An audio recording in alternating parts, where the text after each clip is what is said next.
Warm-ups, we got some drills, then we got the game. Content that we can use for the rest of the year. Can you put pressure on the cake? I got that. You want me to actually?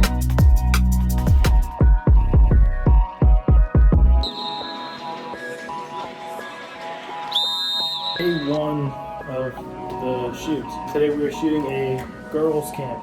Clearly have no gear on yet. Just going to grab breakfast.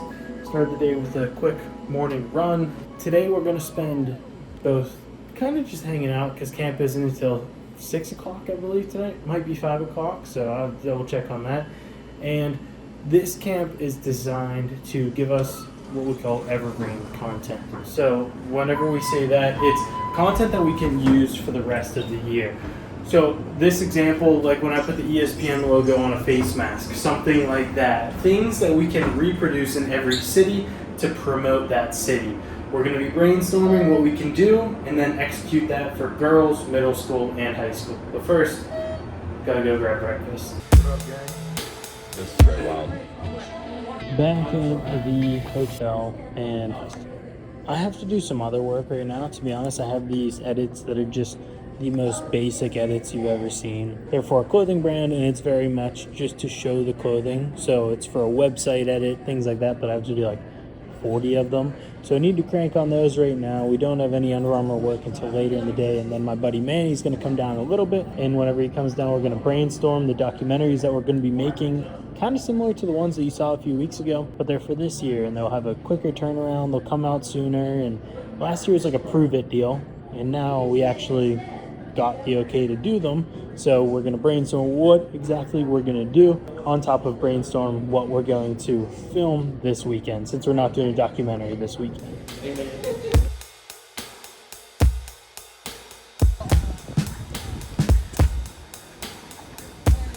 So we are at the girls' camp, and my responsibility for tonight is to get what we call dynamic carousel. So this is some cinematic clips, some highlights, a variety to kind of tell the story of what happened throughout the night. And then we'll mix that with some photos, and every slide will be something different. So I kind of got a checklist of what's going to happen. We got warm-ups, we got some drills, then we got the games. So I want to get something from each of those and maybe a little cinematic highlight mixed in there. I did it all America, so it's really going to be nothing different than what I'm used to. Watch it, watch it, watch it!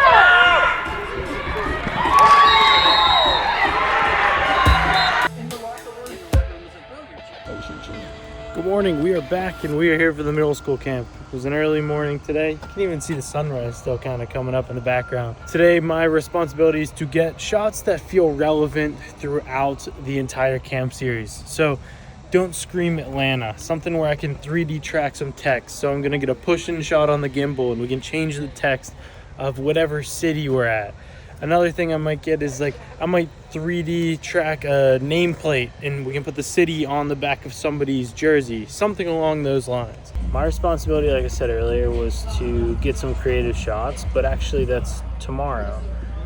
So for this one, for today, I'll be pulling a lot of stories.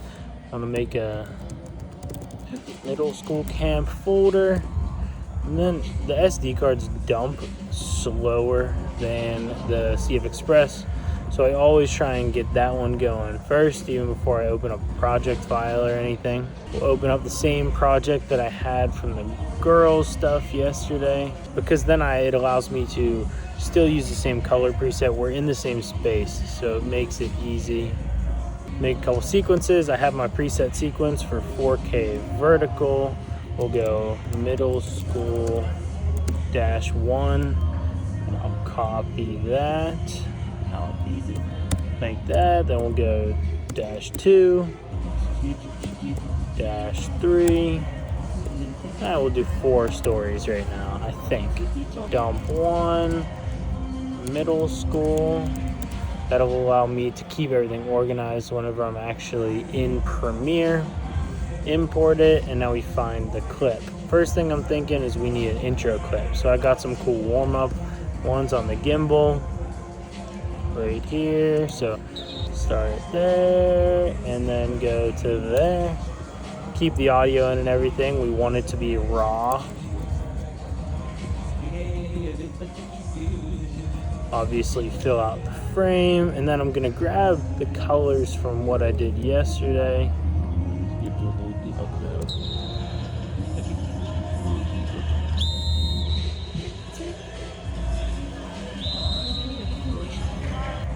Just like that. There's one.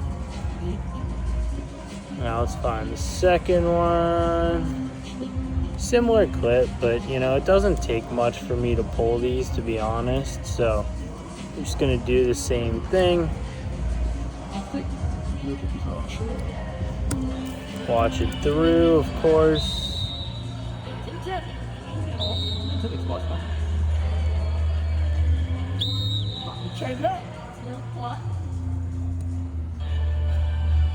Okay, we got the second one there.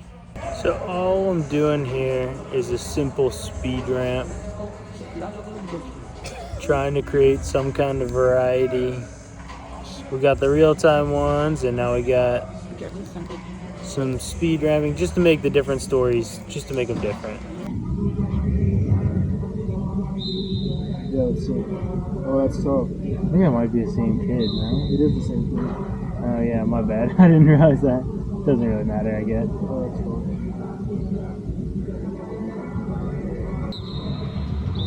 Yo, can you do me a favor? Give you a little intro. What? You want text right here? Can you put text on the tape? I got this. You want me to actually? What?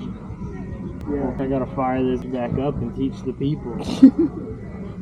So yesterday for the girls' camp, I put 3D text on the wall outside, and so we want to do something similar for that for the stories here.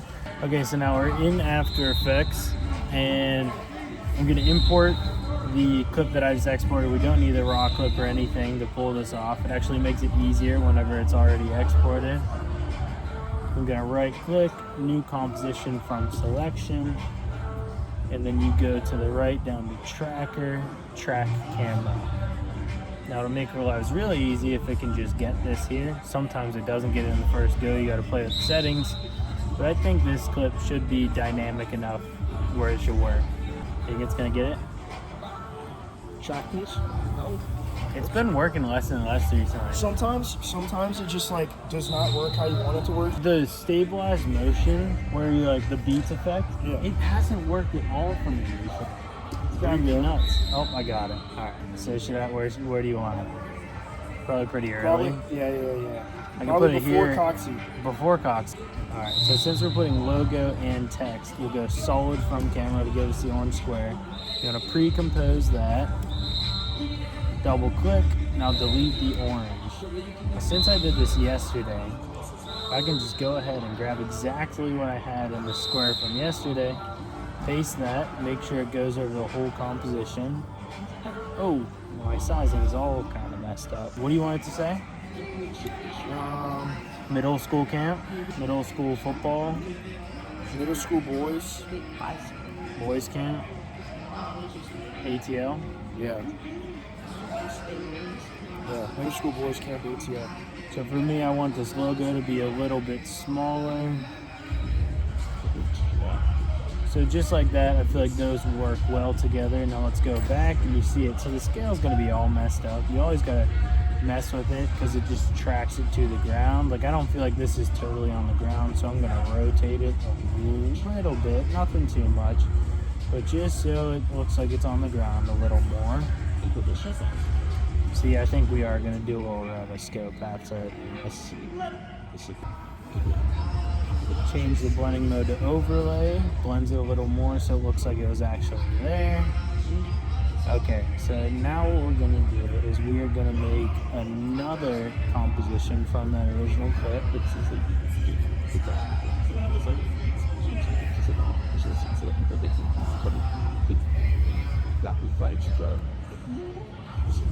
You're going to click on the rotoscope tool up top. Then as soon as you click, it'll create another layer. You're just kind of diving into that original layer. So we're going to want to rotoscope out this kid.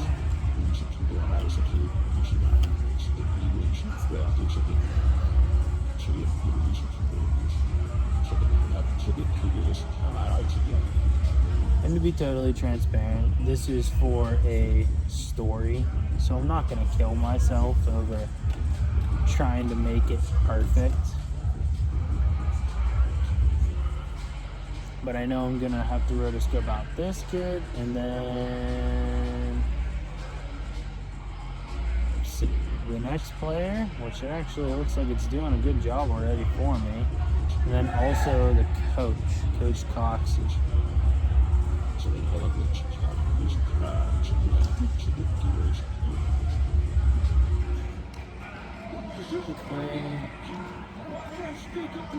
You want to make sure that it gets the coach and whoever you're getting the first frame that they come in, because it then should do a pretty good job at continuing to track them.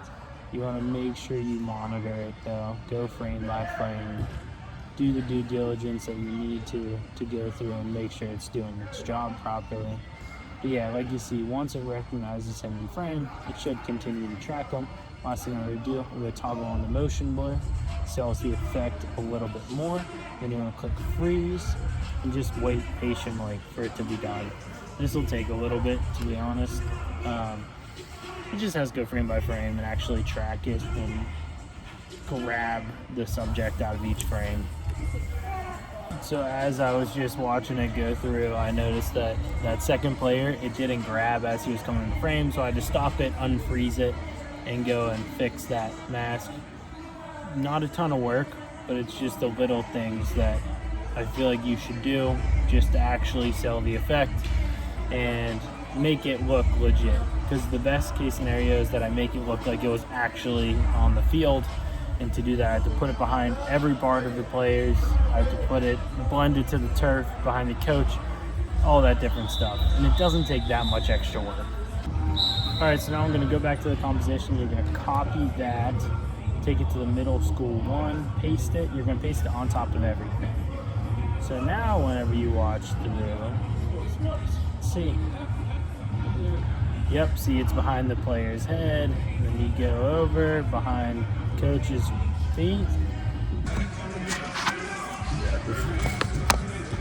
Alright, so we are at the high school camp. Welcome. I've shot a bunch of stuff so far, so I already ripped a couple stories. Now I'm gonna start cutting the different intros that we want, the evergreen stuff, as I've mentioned plenty of times already. I came up with like 7 different ideas. I put them all in my notes as I was shooting them so I don't forget about any, because some of the concepts you might not see in the shot, but whenever I was shooting I had an idea, so I don't think it's realistic to think that every single one will work.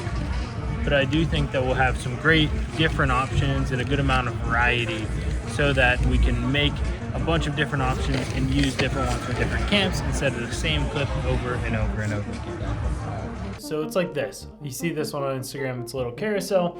We got a slide with the graphic, and then we have my video for the next one. So then I was thinking about what I am good at, what I know the client likes that I do, and a lot of 3D tracking is what they always seem to be interested in. So first one, I did a 3D track on a glove. So for this, I grab a player out of line. You don't want to really interrupt the camp happening, so I found it like in an in-between moment whenever he was grabbing a drink, and I just had him look straight at the camera, pull his glove up, and I 3D tracked that. So that was the first one. Pretty simple. All it was some After Effects tracking, similar to what I taught you guys earlier. So now the second concept was another variation of a 3D track, and this was one that they really enjoyed because it didn't show any face. Part of the problem we were going to run into is that we are shooting only at the Atlanta camp, which is an indoor camp. Some of the camps are inside, some of them are outside. There are obviously not the same kids at every single one of these camps, so if we could avoid showing faces as much as we can, that would be important. This one did exactly that. Started on the feet and then went up to the bag and 3D tracked some text on the bag where we could change that to whatever we wanted. Whenever the client told me that they enjoyed this, I was like, okay, I gotta start getting the wheels moving of how I can come up with ideas that don't scream we're in Atlanta, which was hard, to be totally honest, and not all of them accomplished that, but I needed to get at least one more that did. Techniques, this was essentially the exact same technique that I taught you before with the coach walking across and 3D tracking on the text. Number 3 is probably my favorite thing that I've started to do throughout these camps this year, and it's all about dynamic gimbal movements. Now, this one obviously screams we're in Atlanta. You got the big sign on the back, somebody wanted to look into it and look at the other footage or figure out where it was. Yes, you can see the context of where we are. But I think that this one hammers down on simplicity. I do love a 3D track, right? And I do love doing practical different effects, but there's something about just having a riser and then having it come in on an action that's happening. So the gimbal movement coming back, the 40 taking off, and listening to the beep, the different dynamic things. This one being probably the most simple, but maybe my favorite. But what it didn't hit on was originality, where by that I mean it didn't hit on us not exposing where this was filmed. So now next one, I had this idea right away. I decided I wanted to push through some text. So to do that, same techniques that I've done already. Tracking, 3D tracking text, using some blur just to blend it in a little bit more. And so this one is just text floating, push through into a player. Another good dynamic one, with the caveat of this is a player's face and they're only at one camp. But the UANX branding and not having any crazy signage in the back allows for this one to be really used whenever. So now number 5, the first one that they actually ended up rolling out to promote the Dallas camp, I have to get pretty creative with these because with the footballs that they have at the camp, they're all different kinds of brands because that's something that it seems like the players are picky about, and a lot of times the quarterbacks will actually just bring their own ball. And so instead of showing the branding on these balls, whether it was Wilson or any of those other brands, I flipped them over where you could still obviously see it's a football but no branding, and I tracked on each ball some text. So Dallas, you're up next, and then the UANX logo. This one was very good. It is perfect for not hitting on exactly where we are. This could have been shot anywhere in the entire world. All it is selling the text, making sure the tracking is okay. Looking at it now, I probably could have done a better job at like moving the plane that it's on so it looks more like it's on the football and not floating above the football. But at the end of the day, this is exactly what we were trying to do. So now, I'm not going to harp on this one too much, but I mentioned that I was possibly going to try and put it on somebody's nameplate. This example right here, I used some speed ramping and then I used pixel motion blur to add the blur and just kind of sell the effect a little bit more. Some speed ramping on the gimbal. Everything worked out good. But then whenever I got into the nameplate, they had this sticker on the back of their uniform. I'm not gonna lie, I have limits for my editing abilities and I couldn't quite figure out how to remove that. Yes, there is the generative fill in After Effects now, but it doesn't track it that well. And whenever you track on white, yes, you would think it's perfect, but the problem is it needs to match every single frame perfectly. So there you go. That's it. I ended up trying to execute a little bit and more so just putting a title on the back. This is how it turned out. To be totally honest, not super sold on it, don't really love it. But that's the high school camp. They've used a couple of them so far to promote the other camps. And coming up here, I'm shooting another documentary to you next week, but it's already shot and it'll probably be rolling out here in the next week. I actually have to go do revisions right now. But fingers crossed, it should be getting posted tomorrow, but it'll be out by the time the vlog comes out. Keep up with my Instagram and I'll repost it, I promise, and you can watch it there. And I'll see you in the next video. Subscribe if you're not already. Thank you for watching. Peace.